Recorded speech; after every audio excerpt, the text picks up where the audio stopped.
Sud Radio, le 10h midi, mettez-vous d'accord, Christine Bouillot. Allez, on est ensemble jusqu'à midi pour tenter de se mettre d'accord avec nos 4 débatteurs du jour. Je vous salue. Andrea Cotarac, bonjour. Andrea, porte-parole du Rassemblement National. Fanta Berete, bonjour. Député Renaissance de Paris. Nicolas Corato, qui va arriver dans un instant, président fondateur du think tank Place de la République. Et puis Jean-Baptiste Léon, bonjour Jean-Baptiste. Bonjour. Directeur des publications de Contribuables Associés. Alors, le menu de nos discussions après vos coups de cœur et vos coups de gueule, on va parler évidemment de l'intervention attendue ce soir de Gabriel Attal aux 20h de TF1, qui devrait donc annoncer un tour de vis supplémentaire concernant l'indemnisation et la durée des allocations des chômeurs. Est-ce qu'il faut effectivement réduire cette partie-là et revenir à cette promesse qui a été faite par Emmanuel Macron du plein emploi d'ici la fin de son quinquennat?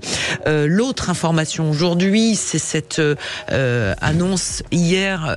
Nicolas Corato arrive. Bonjour Nicolas. Discrètement, bien sûr.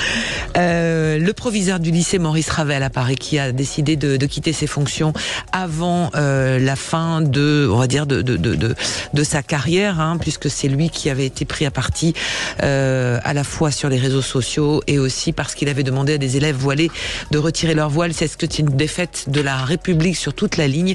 On en discute avec vous. Faut-il répartir en effet de manière solidaire les migrants sur le territoire? C'est la continuité du débat qu'on avait hier matin concernant donc le maire d'Orléans qui s'était insurgé contre l'arrivée régulière de personnes de Paris, notamment des migrants, et puis Aya Nakamura qui devrait chanter l'hymne à l'amour d'Edith Piaf aux Jeux Olympiques de Paris, c'est-à-dire dans moins de 125 jours, si j'ai bien compté. Est-ce que ça vous choque ou pas de faire chanter Aya Nakamura cet hymne si singulier de Edith Piaf? Voilà pour le menu aujourd'hui.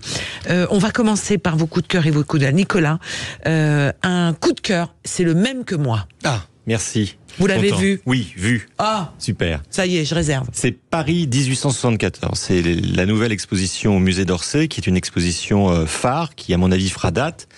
Qui est très intéressante à plein de points de vue. D'abord, il y a plein de tableaux impressionnistes qui arrivent du monde entier qu'on n'a pas vu en France depuis des années.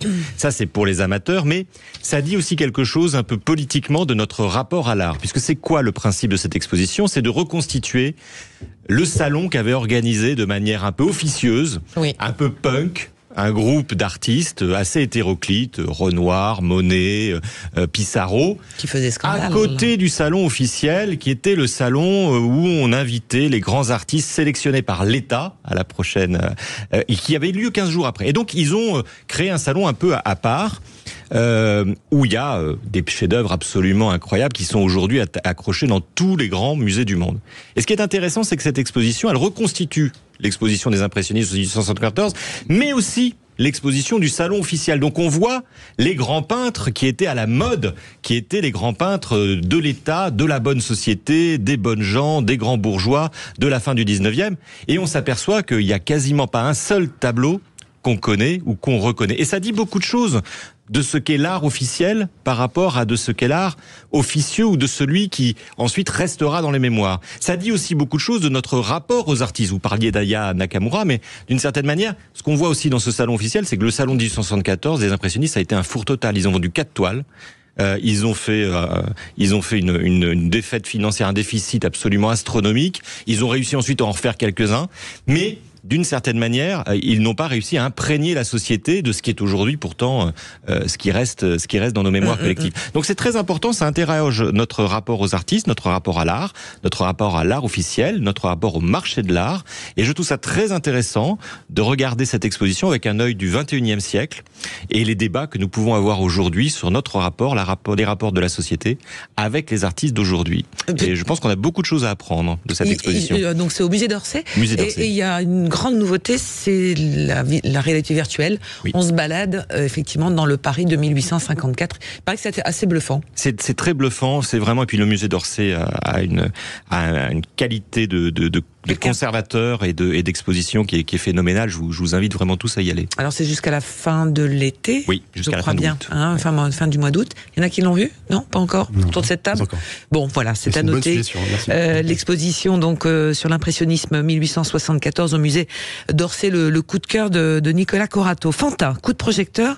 Ah oui, sur cette plateforme, pour les stagiaires. Oui, un jeune, un emploi. Oui, tout à fait. Donc c'est vrai que vous le savez, Gabriel Attal a annoncé donc le fait que 560 000 lycéens en classe de seconde devaient faire un stage obligatoire donc dès cette année. Donc c'est au mois de juin et donc la plateforme Un jeune et une solution donc a vocation à accueillir les différentes offres. Donc je voulais en parler là parce que c'est important. Il y a beaucoup de parents en fait qui sont assez stressés. Moi je le vois dans les courriers que je reçois par le fait de pouvoir trouver un stage donc pour leurs enfants. C'est une opportunité parce que vous le savez, l'année dernière, on a tous dit que nos jeunes avaient été lâchés trop tôt en classe de seconde, donc par rapport à la fin de l'année scolaire, puisqu'ils n'ont pas d'examen donc à ce moment-là. Et donc c'est l'occasion véritablement de découvrir des nouveaux métiers.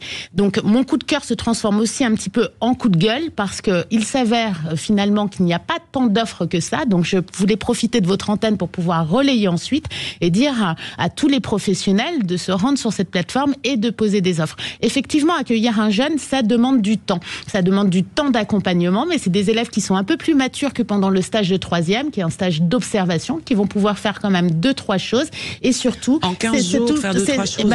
Moi, en tout cas, je prends des stagiaires toute l'année et je peux vous dire que bien accompagnés dans les premiers jours, ils sont en capacité, même à l'Assemblée nationale, de faire des petites choses qui ne sont pas des stages photocopies, mais qui vont nous permettre, et bien souvent, je leur demande d'écrire des petits billets et je vais faire des interventions dans l'hémicycle à partir de ceux qu'ils m'ont écrit ou des interventions sur les réseaux sociaux. Et c'est important parce que la relation au travail a beaucoup changé et je pense que, comme dans certains pays du Nord, nous devrions faire en sorte que nos enfants puissent faire des stages autant que possible pour découvrir le monde de l'entreprise. Pourquoi ne pas demander, parce que ça oblige les TPE, PME qui sont pas forcément toujours bien organisées, ça oblige, non, elles sont pas obligées de les prendre, mais c'est complexe pour les entreprises, des petites structures, faut pas les laisser sur une chaise. Pourquoi on n'en a pas profité, par exemple, pour demander à toute une classe d'âge de passer le BAFA ou quelque chose d'utile? Il y a déjà, alors pour ceux qui le souhaitent, parce que le BAFA, tout le monde n'a pas envie payant, c'est 500 €. Alors le BAFA, figurez-vous, moi j'ai des quartiers politiques de la ville dans le 15e arrondissement, vous avez tout un tas d'accompagnements. Le BAFA, en fait, le reste à charge en fait pour la famille peut atteindre 50 €. Donc il y a pas mal d'accompagnements concernant le BAFA. La région Île-de-France accompagne également. Donc on peut lancer le passage si vous avez envie de passer votre BAFA. C'est comme pour le permis de conduire pour les plus grands. Vous avez tout un tas d'enveloppes financières de la région et de l'État. Qui veut revenir sur l'idée d'un stage de 15 jours? On a bien senti quand même, pardonnez-moi, que c'était pour occuper les secondes de ce dernier trimestre, la reconquête du dernier trimestre. Mais c'est fondamental, en fait. Ce n'est pas. Ça fait quand même 15 ans que ça dure. Oui, ça fait 15 ans que ça dure et à chaque fois qu'on pose des solutions, finalement, les gens ne sont pas contents. Moi, j'ai envie de vous dire, ma fille a 20 ans, elle a fait des stages tout le temps, puisque vous pouvez passer par les CCI quand la boîte est fermée, quand l'école est fermée, de façon à signer une convention. Donc, c'est important qu'ils puissent s'immerger dans le monde professionnel. Allez, on est obligé de s'arrêter. On va faire l'info et les courses avec Jean-Paul Delperrier. On va continuer ce débat aujourd'hui sur Sud Radio avec nos 4 débatteurs. À tout de suite.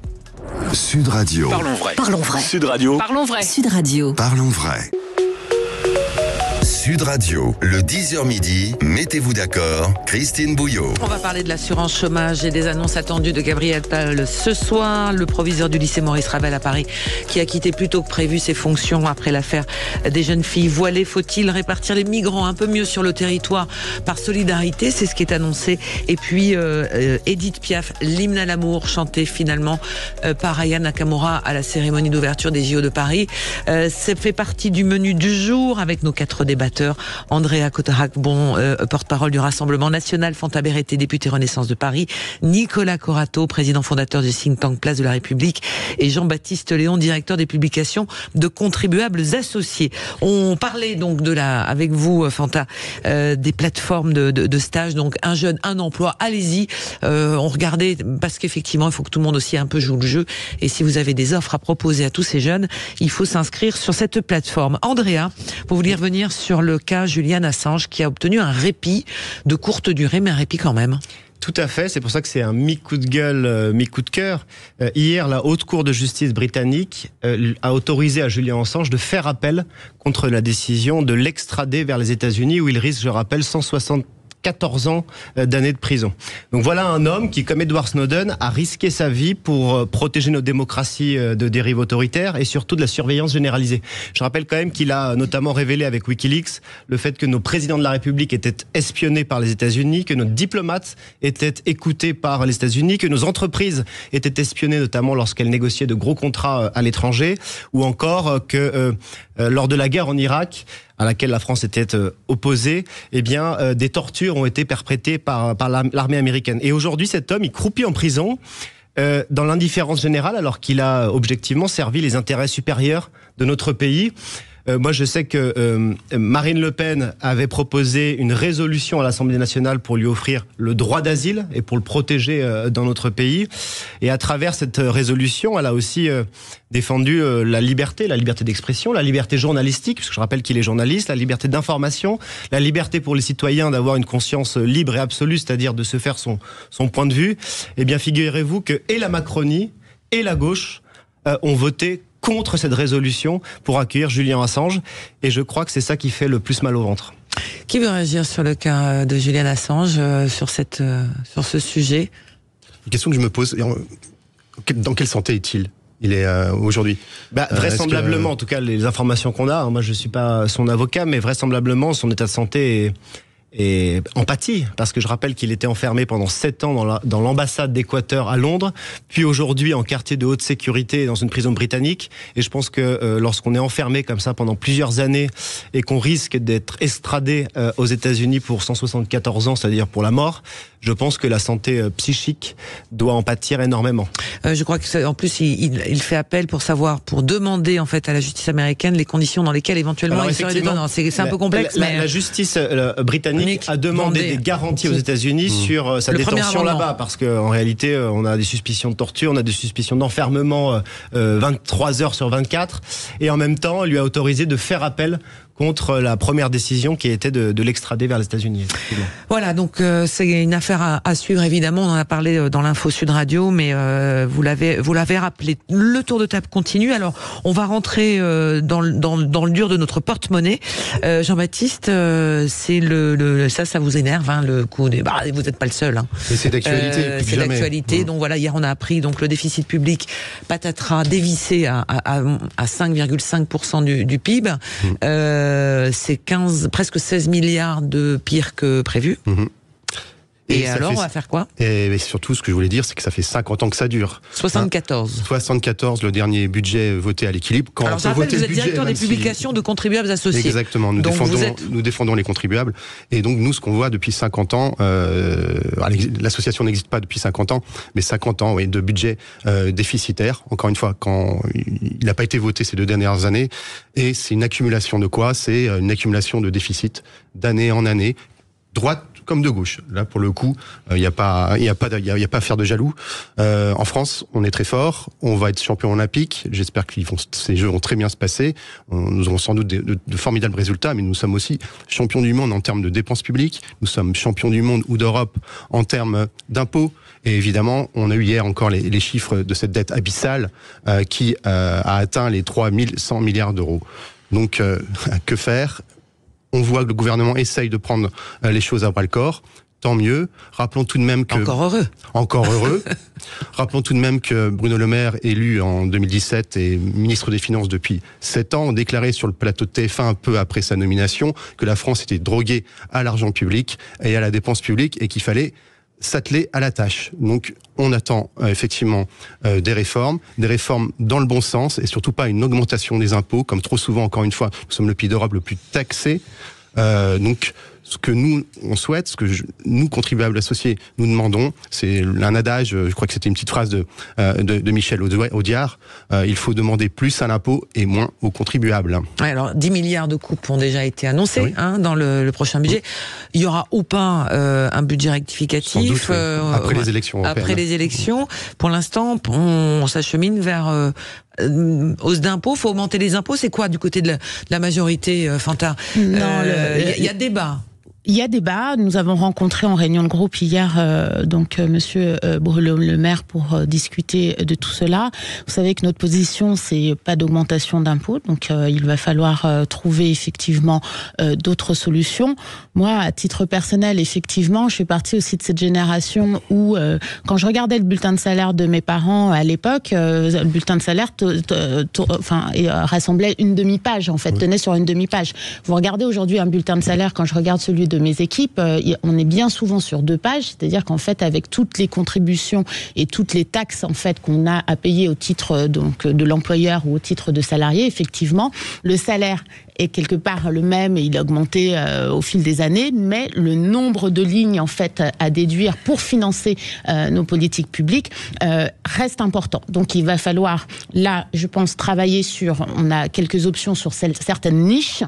Donc ça c'est le premier travail et surtout on a les discussions qui vont commencer avec effectivement les députés pour trouver donc des solutions et notamment des réformes structurelles parce que de l'argent on en a mis dans la police, on en a mis dans la justice, on en a mis dans les renseignements, on en a mis dans l'éducation nationale, on en a mis dans la santé, plus que jamais. Et aujourd'hui, vous le savez, vous prenez le pouls sur les réseaux sociaux, dans les pages d'information, on a quand même des gens qui sont mécontents de ces services. Donc effectivement, structurellement, il faut regarder. Et donc le Premier ministre et Bruno Le Maire s'y sont engagés. Qui veut rebondir? On va faire la parole parce que aux impôts, c'est toujours intéressant. On ne touche pas aux impôts, donc. L'objectif que nous avons en tant que société et nation, c'est pas d'être les plus riches du cimetière. Donc la dette et les impôts, l'objectif, c'est pas un objectif comptable d'arriver à zéro ou de se fixer des dates, c'est de savoir ce qu'on en fait collectivement et à quoi ça nous sert. Après tout, on peut être dans un pays où il y a de très forts prélèvements sociaux si derrière on a des services publics, par exemple, qui correspondent aux besoins qui s'expriment. La difficulté aujourd'hui, c'est le hiatus entre notre perception de ce que nous payons en tant que contribuables et notre perception de ce que nous recevons pour certains en tant que citoyens. Il y a quand même quelques sujets qu'on peut regarder attentivement sur le déficit, à différencier d'ailleurs de la dette. D'abord, on n'est pas le pays qui avons le plus gros déficit du monde. Vous dites on est champion du monde. Non. Regardez le Japon. Le Japon, on dit 110% la dette publique française, c'est horrible. Le Japon, 260%. Avec une différence majeure, c'est que la dette japonaise est détenue à 100% par les Japonais. Les États-Unis, les États-Unis, 1200%. Nous sommes à 110%. Il faut pas se dire que c'est bien, mais il faut comparer quand même. Que font les États-Unis? Ils continuent à s'endetter. Pourquoi faire? Pour relancer un programme d'infrastructure comme il n'y en a jamais eu depuis le New Deal. Dans quel but? De préparer la transition écologique. La vraie question que nous devrions nous poser, c'est pas notre niveau de dette ou notre niveau de prélèvements sociaux, c'est les politiques publiques qu'on met en œuvre derrière. Deuxièmement, sur ce que nous dépensons, un des premiers postes de la nation, c'est quoi? Les aides publiques aux entreprises. Est-ce qu'on demande aux entreprises de s'engager sur des résultats? Vous savez, les entreprises, elles aiment bien nous expliquer qu'elles gèrent, qu'elles ont des indicateurs, qu'elles ont des objectifs, que ce sont des gestionnaires privés, donc efficients. Qu'est-ce qu'elles font de l'argent public? Et qu'est-ce qu'elles rendent comme compte sur leur utilisation de l'argent public? Pourquoi l'argent public que nous envoyons aux entreprises ne bénéficie pas au marché de l'emploi? Et pourquoi est-ce que plus nous donnons d'argent aux entreprises, plus on est obligé d'alimenter nos fonds sociaux et nos aides sociales? Il y a quand même un paradoxe dans ce pays. On est un des pays qui donne. Parler d'argent public. Nous sommes un des pays au monde, champions du monde, sur l'argent que nous donnons au privé. Une grande partie de nos impôts va aux entreprises. Pourquoi est-ce que nous payons alors autant pour le RSA, pour l'allocation chômage, pour la maladie, et pour la retraite qui devraient être financés par le fruit du travail et donc par le fruit des emplois que créent les entreprises. Est-ce qu'il n'y a pas une vraie question à se poser ? Allez, on va se poser la question tous ensemble. On est obligé de marquer une petite pause. Il y a Marie qui nous dit, par exemple, remettez l'ISF, taxez à 30% les ultra-riches, comme un smicard. Il y a beaucoup de choses qui arrivent sur ce sujet, sur les réseaux sociaux. Vous continuez de réagir. On en parle tous ensemble parce qu'on va parler de l'assurance chômage qui est dans le viseur du gouvernement. Des annonces sont prévues ce soir de la part du Premier ministre. À tout de suite. Sud Radio, votre avis fait la différence. C'est la seule radio qui donne des informations, on peut s'interroger. C'est pas facile tous les jours, mais pour ma culture, c'est parfait. Sud Radio, parlons vrai. Sud Radio, le 10h midi, mettez-vous d'accord, Christine Bouillot. En compagnie d'Andrea Cotorac, Fanta Berreté, Nicolas Corato, Jean-Baptiste Léon. Jean-Baptiste qui avons fait son coup de gueule sur le dérapage des finances publiques et on en arrive aux solutions potentielles. On sait que le gouvernement a été réuni ce matin en séminaire gouvernemental pour faire les derniers arbitrages sur les annonces faites et attendues de la part du Premier ministre au plateau de 20h de TF1. D'ailleurs, est-ce qu'il faut qu'il fasse au plateau de 20h de TF1 ou devant... Il aurait pu faire ça en conférence de presse avec des questions qui viennent de partout.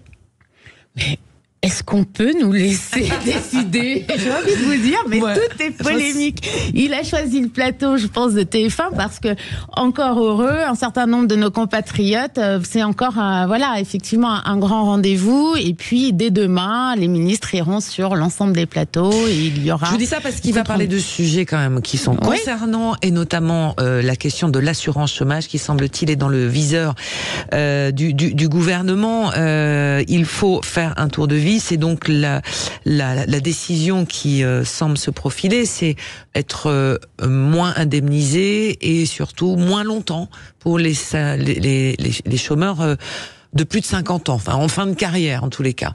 Est-ce que c'est une façon de faire des économies et de rentrer dans les clous budgétaires ?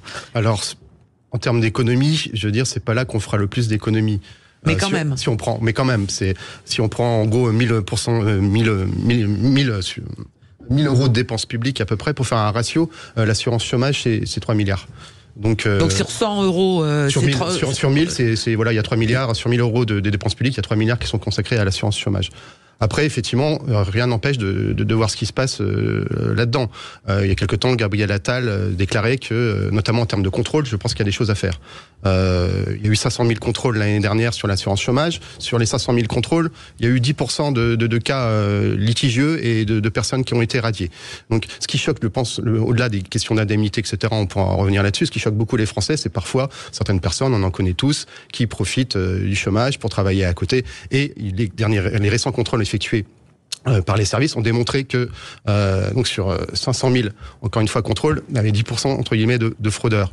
D'ailleurs, je crois que c'est une décision du gouvernement récente de vouloir augmenter ces contrôles de l'assurance chômage, les faire passer à 1,5 million de contrôles par an pour 2027. Ce qui est, je pense, une bonne chose parce que il y a de la fraude.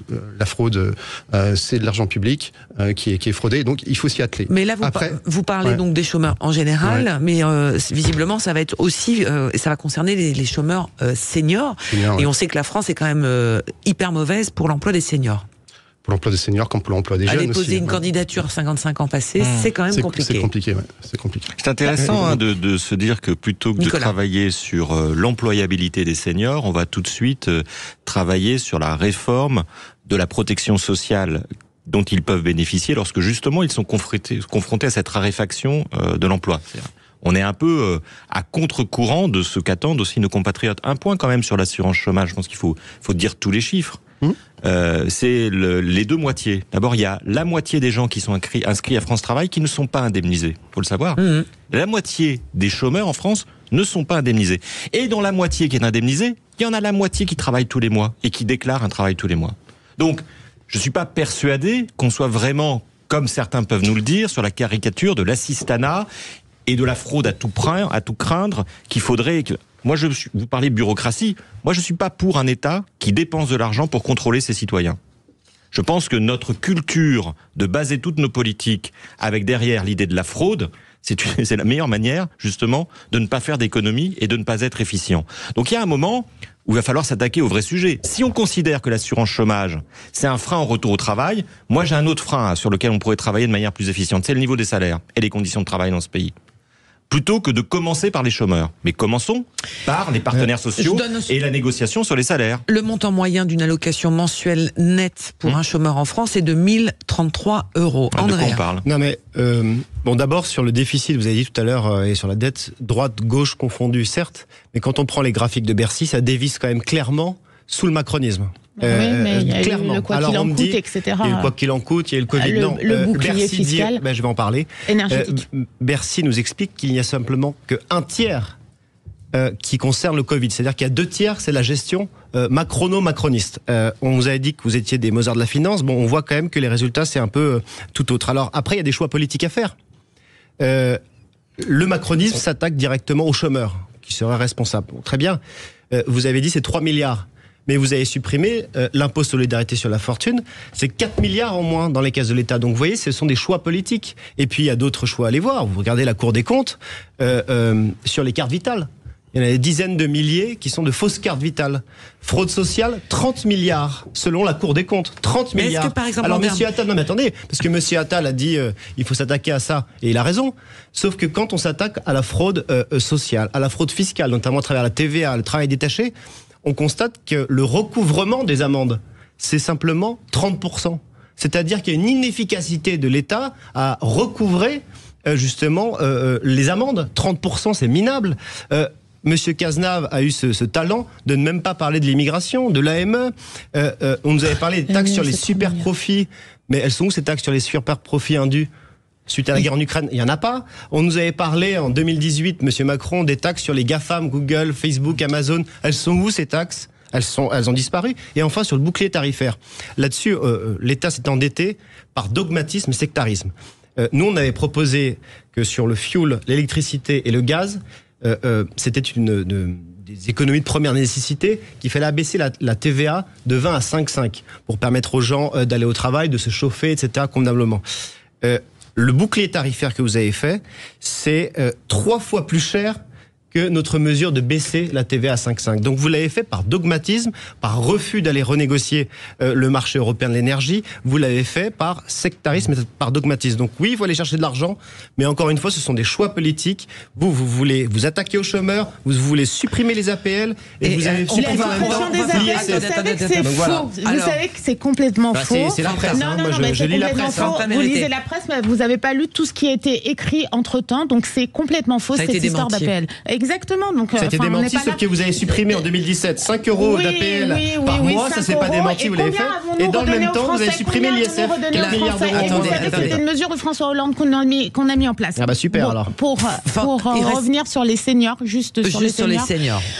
C'est un vrai challenge. Moi, je viens de la filière RH et de tout temps, plus de 20 ans de carrière, effectivement, notamment dans les grands groupes, on a fait sortir. Donc là aussi, il va falloir qu'il y ait un choc de façon à mieux les accompagner. Je suis d'accord sur la question de l'employabilité, c'est pour ça qu'on a mis en place, d'ailleurs, il y a quelques années, ces fameuses, il y a la question des visites médicales à partir d'un certain âge pour pouvoir faire en sorte d'accompagner, en tout cas, les salariés sur d'autres emplois le plus tôt possible, ne pas attendre la dernière minute. Il y a également l'enjeu autour de la formation avec le CPF. Les Français ne s'en saisissent pas assez pour pouvoir se former à certains moments de leur vie. Donc moi, je fais partie de ces gens qui disent on a mis pas mal de choses en place, il faut maintenant mieux accompagner. Et c'est l'enjeu autour de France Travail, un accompagnement individuel, notamment pour les personnes en situation de handicap et seniors, parce que nous avons des gens qui ne sont plus en mesure de travailler. Donc, oui, dites-moi. Non, parce qu'il va falloir faire. Je vous laisse terminer et puis on va faire. Donc l'enjeu pour moi, c'est la question de l'employabilité, le fait d'aller rechercher encore sur leurs pensions qui sont bien faibles. Pour moi, c'est compliqué à l'heure actuelle. Voilà, on a effectivement un chantier immense autour de ça. Vous parlez de l'employabilité, c'est-à-dire le salarié est capable de continuer à travailler. Encore faut-il que les entreprises acceptent d'ouvrir des CV de personnes de plus de 55, 60 ans. Et on a les lois sur la discrimination à l'emploi aussi qui ont été mises en place. On est obligé de faire la pause et on y revient évidemment juste après la pub. À tout de suite. Sud Radio, le 10h midi, mettez-vous d'accord, Christine Bouillot. Sud Radio fête son arrivée à Lyon sur 105.8 FM. Toute la journée du 28 mars, Sud Radio sera en direct du salon Made in PME à Lyon Eurexpo avec Jean-Jacques Bourdin, André Berkoff, Cécile de Ménibus et Philippe David. Et le 29 mars, retrouvez Patrick Roger dès 6h30 pour un grand matin Sud Radio spécial à Lyon sur le 105.8. Sud Radio, le 10h midi, mettez-vous d'accord, Christine Bouillot. Toujours en compagnie de Jean-Baptiste Léon, Nicolas Corato, Fanta Berreté et Andrea Cottorac. On débattait de l'assurance chômage, qu'elles annoncent ce tour de vis attendu, la durée d'indemnisation, le montant des indemnisations. On sera fixé ce soir à 20h avec... faut-il réduire la durée d'indemnisation et le montant des allocations chômage? Ouais, moi je voulais juste dire un mot sur le taux de chômage des seniors. Avant la réforme des retraites, le RN avait alerté en disant attention, passé les 50 ans, le taux de chômage chez les seniors est quand même énorme. Si vous repoussez l'âge légal de départ à la retraite, vous allez doubler le taux de chômage des seniors. C'est exactement ce qui est en train de se passer. La Macronie ne nous a pas écoutés. Et deuxième conséquence, c'est qu'on va aller vers une baisse des pensions des retraités. Là encore, c'est exactement ce qui est en train de se passer. Donc c'est une mauvaise... Quelle est votre proposition du coup pour permettre l'emploi des seniors ? Qu'est-ce que vous proposez ? Non, mais vous alertez, c'est votre rôle. Moi, je vous ai dit, qu'est-ce que vous proposez pour l'emploi des seniors ? Moi, je vous dis deux choses. C'est que, les seniors sont au chômage, que les entreprises ne les embauchent pas, qu'il y a un taux de maladie. On est d'accord.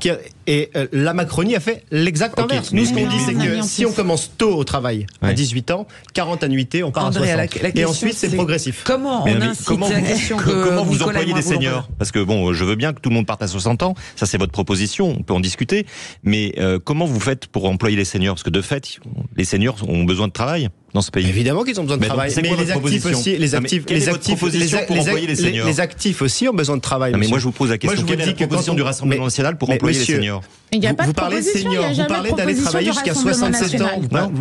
C'est pas ce que je suis en train de dire. Oui. Moi je dis que quand on a travaillé tôt, quand on a 40 annuités, on part plus tôt. Donc en fait la question, excusez-moi, la question des seniors ou de travailler au-delà de 60 ans, vous avez déjà évacué une partie du problème. Moi j'ai commencé à travailler à 25 ans. Je finirai à 65 ans. Donc je suis pas dans ce cas de j'ai pas commencé à travailler tôt. Qu'est-ce que vous faites pour mon employabilité quand j'aurai 58 ans ? Deuxièmement, c'est quoi votre proposition ? Je différencie clairement les métiers. Vous avez fait quoi comme métier ? Vous étiez dans votre bureau ou est-ce que vous étiez dans le BTP sur les chantiers ? Mais c'est pour ça qu'il y a les visites médicales. Mais on peut pas agir et apporter des réponses si le diagnostic est différent selon les filières. Donc c'est beaucoup plus compliqué que ça. Mais c'est intéressant. Donc vous laissez les branches, vous laissez les entreprises. Finalement, non, je laisse l'Assemblée nationale décider au cas par cas selon les filières. Quand la Macronie a supprimé, par exemple, la pénibilité, allez au bout du raisonnement. Vous allez faire exploser le chômage. En supprimant par exemple les critères de pénibilité. On a mis d'autres choses absolument pas. L'État, l'Assemblée nationale, c'est de l'exact inverse de ce qu'est en train de faire la Macronie. La Macronie justement a été soumise au grand patronat qui a prolongé ça, qui a favorisé cette réforme des retraites. Vous n'imaginez pas que dans un monde d'aujourd'hui, déjà aujourd'hui, pas demain, les gens ont des carrières qui sont parfois flexibles, souples, diverses, que vous pouvez commencer dans le BTP, finir dans un bureau et inversement. Et là, dans ces cas-là, vous faites comment ? Les personnes qui ont une carrière hachée, et c'est principalement des femmes. C'est principalement des femmes, seront les premières victimes de la réforme des retraites qui a été engagée par la Macronie en 49.3. Qui seront les premières victimes de votre réforme à vous ? On a intégré le minimum au niveau de la pension chômage. C'était dans le cadre de la réforme. On a travaillé sur le fait que les gens puissent être accompagnés dès 45 ans pour pouvoir justement se réorienter. Moi, je vois les femmes de ménage, vous parlez de l'Assemblée nationale, je vois les femmes de ménage de l'Assemblée nationale qui sont en train de commencer à passer ces visites. Parce qu'effectivement, quand vous avez été femme de ménage pendant 30 ans et qu'il vous reste encore plus de 10 ans à travailler, c'est très compliqué. Donc il faut, et c'est là qu'on a mis les moyens, sur la formation, de l'accompagnement et faire en sorte qu'elle puisse avoir des passerelles sur la fin de la carrière. Et aussi, vous oubliez de dire que dans le dernier texte, on fait en sorte que les gens puissent sortir, et on l'a évalué à plus de 30% des Français puissent sortir à l'âge à 62 ans si jamais ils ne sont plus en mesure de travailler. Il faut rentrer dans le détail des textes. Donc à 45 ans, les femmes de ménage sont esquintées, il leur reste 10 ans. Vous avez eu la solution de dire on vous rajoute encore 10 ans, mais vous avez fait exploser le chômage des seniors. C'est exactement ce que je dis, et c'est exactement les faits. On fait pas de la politique avec des petites phrases. On fait pas de la politique avec des faits, c'est des chiffres. Peut-être qu'on peut être d'accord pour dire que le chômage des seniors n'est pas arrivé en France avec la mauvaise réforme des retraites, c'est mon avis, de l'ère Macron. Donc, mais vous l'avez multiplié, le chômage. Ce problème préexiste. C'est-à-dire que si vous accentuez un problème... Non, mais Nicolas, il n'est pas... Je ne suis pas en manette. Mais ce qui est intéressant, vous non plus. Mais ce sont des propositions confortables, sauf que moi, je suis pas porte-parole d'un parti politique qui aspire au pouvoir. Moi, la question que je vous pose, c'est quel est le programme du Rassemblement national pour permettre le retour au travail, à l'emploi des seniors.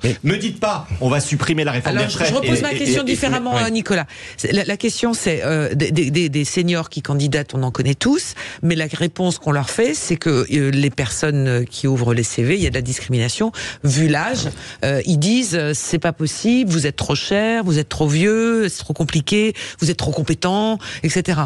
Qu'est-ce qu'on fait pour les... La première des choses, et c'est ce que j'essaie de vous faire comprendre, c'est que si vous prolongez l'âge de départ légal à la retraite, vous allez accentuer le problème. Allez, dites-nous ce que vous faites pour les entreprises. Vous allez accentuer le problème. Dites-nous, ça m'intéresse de savoir quelle est votre position vis-à-vis du patronat sur ce sujet. La fonction publique, monsieur. Osez le dire. Je sais que vous êtes en train de les draguer en ce moment. La fonction publique doit avoir un rôle pour justement accompagner les seniors. Et le patronat. Sur un certain nombre de... Et le patronat. Mais le patronat, quoi le patronat ? Donc le patronat, il n'a pas de rôle à jouer sur l'emploi des seniors ? Mais bien sûr que si, je vais vous prendre un exemple. Non, mais je vous prends un exemple, mais je vais vous dire... Qu'est-ce que vous faites pour le patronat ? On va faire l'exact inverse de ce qu'ont fait les macronistes, et y compris M. Hollande précédemment. Je vous parlais tout à l'heure des contreparties pour les stagiaires. C'est exactement la même chose pour les seniors. Donc vous allez donner M. Hollande, je ne vais même pas finir une phrase, donc vous allez expliquer le programme. Monsieur Macron, les uns sur les autres, a donné 35 milliards d'euros de CICE. Crédit un peu aux compétitivité entre entreprises. Le MEDEF nous avait promis 1 million d'emplois. Il n'y en a pas eu. Et donc, l'argent public des Français, sorti de la poche des Français, a financé des grands groupes, pas le petit TPE ou la PME, des grands groupes avec 35 milliards d'argent des Français. D'accord. Pourquoi est-ce qu'il n'y a pas eu de contrepartie, par exemple, pour l'embauche des seniors ? Ça répond pas à mes questions. Qu'est-ce que vous proposez pour l'emploi des seniors ? Par exemple, mais c'est une proposition à laquelle vous ne répondez pas. Est-ce que vous êtes d'accord ou pas ? Vous êtes d'accord avec le RN ? Mais je suis d'accord. Vous êtes d'accord ? Alors attendez. Non, personne n'est d'accord avec le RN. Vous êtes d'accord. Je pourrais dire que je suis d'accord le jour où j'entendrai une proposition de votre part. Je viens de la faire, vous êtes d'accord ? C'est déjà un bon départ. De toute façon, on y reviendra ce soir, 20h. Donc, Gabriel Attal va donner ses préconisations, en tous les cas celles du gouvernement pour l'emploi des seniors. Et j'ajoute également que du côté des syndicats, c'est unanime. L'ensemble des centrales syndicales, CFDT en tête et CGT, estiment qu'il faut tout simplement ne pas toucher à ce jour à l'assurance chômage des seniors. Allez, on change de sujet si vous le voulez bien, parce que le temps tourne et sinon on n'aura pas le temps. On va parler de l'affaire de l'incident de cet élève qui avait provoqué ces menaces de mort contre un proviseur parce qu'il lui avait demandé d'enlever son voile. Elle avait inventé une histoire de gifle et on a appris hier que ce proviseur de ce lycée du 20e arrondissement de Paris avait donc décidé de quitter ses fonctions avant, explique le rectorat, son départ à la retraite, mais c'est quand même un départ précipité. La question, c'est tout simplement, est-ce que c'est une défaite, encore une fois, de la République face à ce sujet ? J'aimerais bien entendre tout le monde, Nicolas, sur les besoins. Est-ce qu'il fallait, comme certains l'ont dit, être accompagner au quotidien ce responsable? Il y a beaucoup de proviseurs qui se sont exprimés sur leurs difficultés. On avait les directeurs d'école, maintenant ce sont les proviseurs et les principaux d'établissement, chefs d'établissement. Ce qui remonte beaucoup, c'est que on a tous, je pense, des connaissances dans le milieu de l'enseignement, notamment dans l'enseignement public. Au-delà du cas particulier lié à ce port ou non du voile, etc., c'est le rapport entre le prof de base, les professeurs sur le terrain et l'administration, le rectorat, etc. Tous les témoignages, beaucoup de témoignages nous apprennent que les profs se sentent complètement largués, et pas soutenus, pas écoutés. Le pack-vaguisme aussi y est pour beaucoup. Moi, j'ai cru lire que ce proviseur voulait rester en poste en fait jusqu'à la fin de l'année, et que donc c'était sa dernière année en fait. Pour des raisons de sécurité, on lui a demandé de partir. Il y a un fort malaise, on le sait, depuis les différents événements tristes, tragiques qui ont pu advenir avec l'assassinat de différents professeurs. Mais le mal est profond et le mal est structurel dans l'enseignement public. Au-delà de ces questions de laïcité, il y a beaucoup à faire en termes d'éducation. Alors moi, je pense que, encore une fois, on le disait un petit peu tout à l'heure, ce n'est pas un manque de moyens, c'est une question organisationnelle. On a dans l'éducation nationale, a priori, des profs mal payés, beaucoup moins bien payés qu'ils ne le sont ailleurs. Il y a des augmentations qui ont été faites, etc. Mais au-delà de cette question d'argent, quand vous voyez les témoignages de profs aussi, ils ne se sentent pas aimés, ils ne se sentent pas écoutés. Ils ont besoin, j'ai l'impression, d'autonomie qui passe par l'autonomie de l'enseignement, qui passe par l'autonomie des établissements. On voit à l'aune des études de l'OCDE, par exemple, qui sont sorties, des systèmes éducatifs qui fonctionnent bien, c'est des systèmes où il y a une forte autonomie des établissements. Là, on n'en prend pas le chemin. On n'en prend pas le chemin. On est toujours dans une logique jacobine, en fait. Mm-hmm. Et je pense que il faudrait donner un peu plus de pouvoir, peut-être, notamment aux collectivités locales, et aussi voir ce qui marche très bien dans l'enseignement privé. Parce qu'aujourd'hui, les Français se ruent dans l'enseignement privé parce que les résultats, ils sont meilleurs. On va continuer. Fanta, est-ce que la République a failli sur ce côté-là, ou finalement c'est une décision pour éviter un drame, mais malgré tout, c'est une faillite? Écoutez, moi j'ai essayé de lire, parce qu'en fait, il y a eu énormément de messages. J'ai vu 2 lettres de démission qui ne mentionnaient pas les mêmes éléments. Donc là-dessus, je pense que déjà, attendre les résultats de l'enquête, parce que je pense qu'il en faut une. 2, le principe de précaution, effectivement, depuis les événements que vous avez cités, notamment Samuel Paty, qui nous a tous traumatisés. Je pense que la question, c'est que chaque enseignant puisse se sentir accompagné par son autorité. Donc là-dessus, Gabriel Attal, qui était encore ministre de l'Éducation nationale il y a quelque temps, avait annoncé un certain nombre de mesures, avait écrit au recteur. Je pense que sur l'ensemble du territoire français, l'accompagnement n'est pas le même. J'ai envie de vous dire qu'on est en transition aussi, c'est-à-dire que pendant des années, effectivement, il y a eu ce non-management, en fait, ce non-accompagnement, et que là, il faut revenir sur les principes de base et faire en sorte que l'enseignant soit accompagné à toutes les étapes de sa vie professionnelle, que dès son entrée, parce que pour certains, ils rentrent dans des zones qui sont difficiles, jusqu'à la sortie, puisque là, c'est quand même quelqu'un qui avait une carrière, qui avait quand même un certain recul par rapport à l'ensemble des événements, par rapport à l'ensemble de sa vie professionnelle, et qui s'est retrouvé dans cette position-là. Et il y a 2 enquêtes qui ont été ouvertes. La première qui concernait la jeune fille sur la base de témoignages qui ont été croisés sur le fait qu'elle aurait été bousculée, et la seconde, effectivement, du professeur.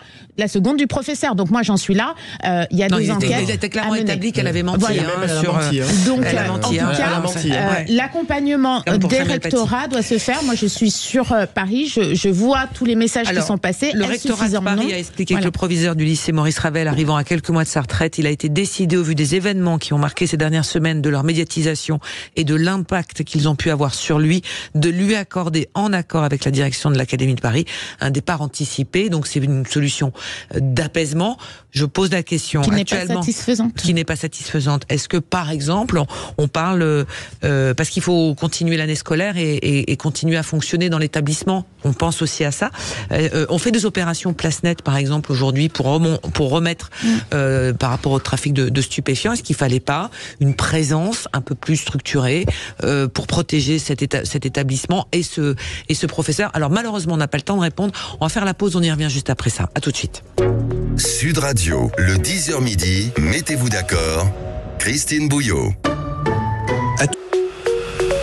Sud Radio, le 10h midi, mettez-vous d'accord, Christine Bouillot. Allez, on continue, dernière ligne droite avec Andrea Cotarac, Fanta Berreté, Nicolas Corato, Jean-Baptiste Léon. On en était donc au départ du proviseur du lycée, de la cité scolaire Maurice Ravel à Paris, ce proviseur qui avait été menacé de mort pour avoir demandé à des élèves de retirer leur voile en rentrant dans l'établissement. Que fallait-il faire vraiment pour éviter cette situation? Est-ce une défaite de la République? Alors, on en était autour de table, je voudrais qu'on continue de vous entendre tous les 4. En ce qui me concerne, Andrea, je pense que si des idéologies totalitaires comme l'islamisme s'attaquent à l'école de la République, c'est tout simplement parce que l'école, c'est un pilier. C'est là où on forme les élèves, c'est là où on forme la France de demain. On a eu dans notre pays 2 professeurs qui ont été assassinés par des islamistes, Samuel Paty et Dominique Bernard. On a, alors certes sur le proviseur, on peut toujours parler du cas d'espèce et de ce qui s'est réellement passé, mais moi, il y en a partout des histoires comme ça. Moi, à Lyon, il y a un professeur qui a carrément changé de métier parce qu'il considérait que l'éducation et l'académie de Lyon ne l'avaient pas suffisamment protégé face à de tels phénomènes. Donc, si vous voulez, aujourd'hui, je pense que les Français, ils veulent que la peur change de camp. c'est pas aux personnes partisans d'une idéologie comme celle de l'islamisme qui doivent rester dans l'établissement. C'est aux proviseurs, c'est aux défenseurs de la République et de la laïcité d'y rester. Deuxièmement, je pense qu'il faut s'attaquer non pas simplement à quelques élèves ou les sanctionner, il faut s'attaquer à l'idéologie islamiste et à toute idéologie totalitaire qui s'attaque aujourd'hui à la République, expulser les fichiers S, fermer les mosquées radicales, sanctionner les personnes. Et je finis sur un point, juste s'il vous plaît, je pense qu'une partie de la société et de la classe politique a une responsabilité. Moi, je viens de la gauche, j'y ai passé 12 ans, et je constate un changement radical de point de vue.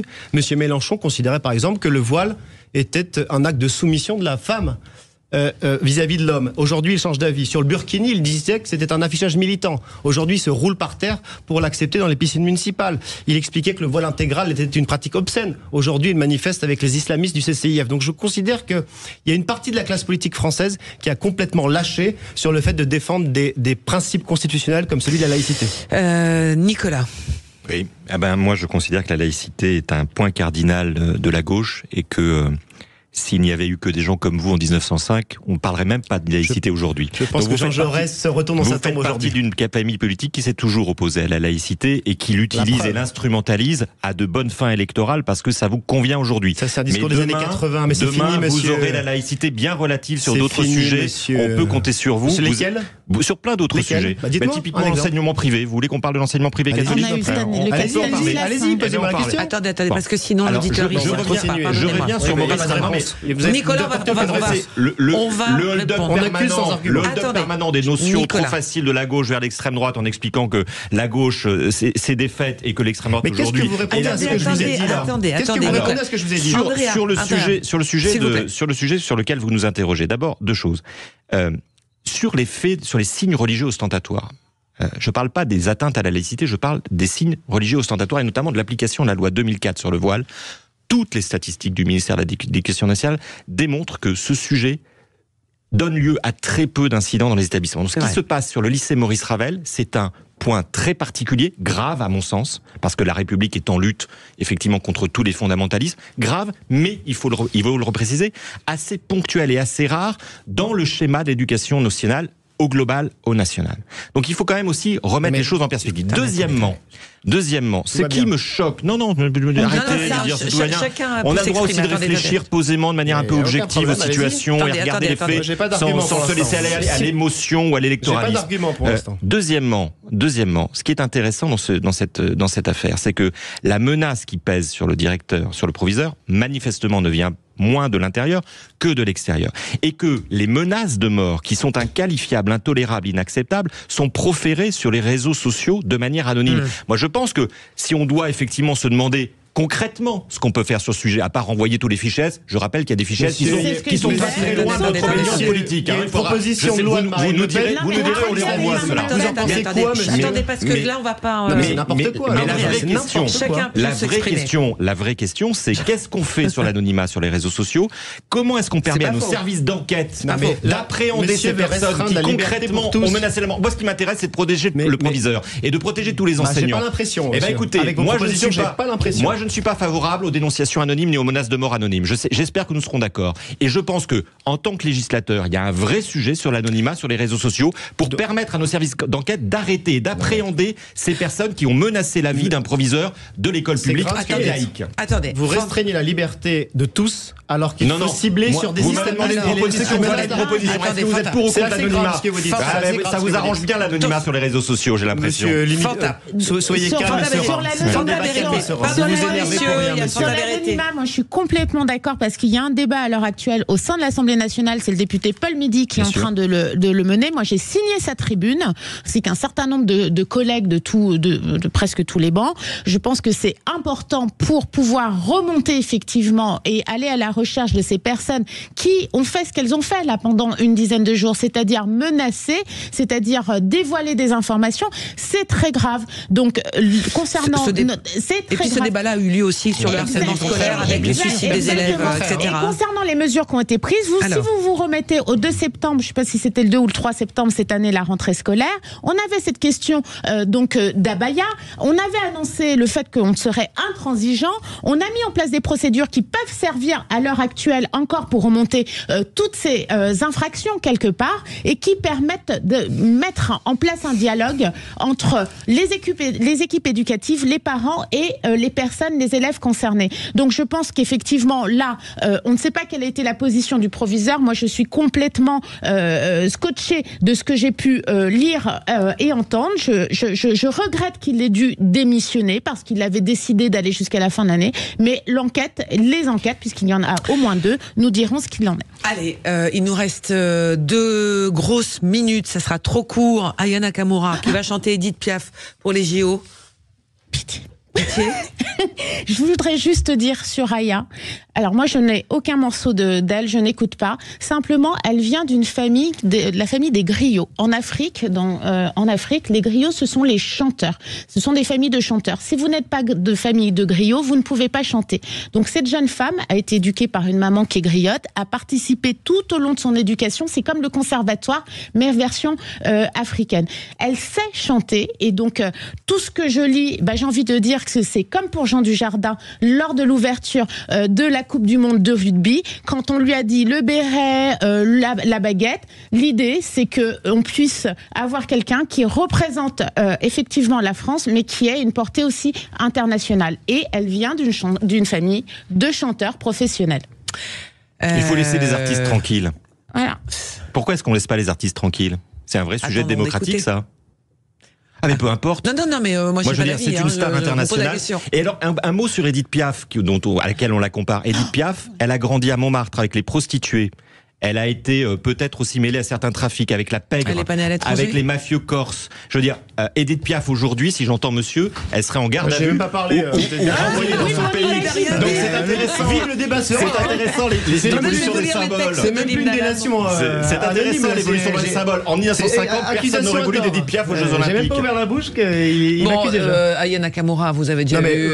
C'est un faux débat. On s'énerve sur rien. C'est un faux débat, Andrea, ou on a autre chose à faire. Moi, j'en veux pas à l'artiste. Laissons les artistes tranquilles. Bon, maintenant, on comparait cette chanteuse avec Jean Dujardin, qui a quand même eu un Oscar, donc qui rayonne déjà à l'international. Il vous faut des récompenses. Mais moi, il vous faut des récompenses. Moi, je très médaille, en fait, au Rassemblement national. Moi, je n'en veux pas aux artistes. Il reste 50 secondes. Je n'en veux pas aux artistes. Elle peut chanter, elle a ses fans, il n'y a aucun problème. Moi, j'en veux Emmanuel Macron, qui, je crois, fait tout en ce moment, à la fois sur les chômeurs, à la fois sur des symboles comme les Jeux Olympiques, pour diviser les Français, les fracturer, et pour faire en sorte qu'ils ne voient pas la réalité de son bilan, qui est absolument catastrophique. J'ai pas compris quel était le problème avec Aya Nakamura. Je vois pas le lien, à part le fait qu'elle soit noire. Non, mais si vous voulez me parler un enfant d'immigré périphérique. Non, mais la vérité est là. Tous les années 80, c'est fini, là, les gens. Non, mais arrêtez avec les années 80, c'est la réalité. C'est ce qui est écrit sur les réseaux sociaux, c'est ce que Marine Le Pen dit. 20 secondes. Marine Le Pen a condamné fermement. Non, mais je peux pas laisser passer ça. Non, mais moi, on dit que Marine Le Pen l'a attaqué parce que madame. On dit que non, bah si ça. Soyez serein, vous avez dit. Relisez ce qu'elle a écrit. Le macronisme est une mitraillette à fake news. On explique que Marine Le Pen a attaqué cette chanteuse parce qu'elle était de couleur noire. C'est archi faux. On termine avec Jean-Baptiste, il a pas ouvert la bouche depuis un moment. En registre vocal, moi je verrais plus Chimène Badi ou Louane par exemple. C'est pas rien contre Aya Nakamura, mais je veux dire dans le genre, dans une chanson classique, on est une chanteur classique qui est un petit peu méconnue aujourd'hui, qui est Chimène Badi, qui a une voix fabuleuse. Je verrais bien chanter Edith Piaf. Oui. Rendez-vous à l'ouverture. On va regarder tout ça. Le débat est pas fermé de toute façon. Allez, merci beaucoup. Dans un instant, vous retrouvez André Berkoff. À demain. Sud Radio. Sud Radio. Parlons vrai. Parlons vrai. Sud Radio. Parlons vrai.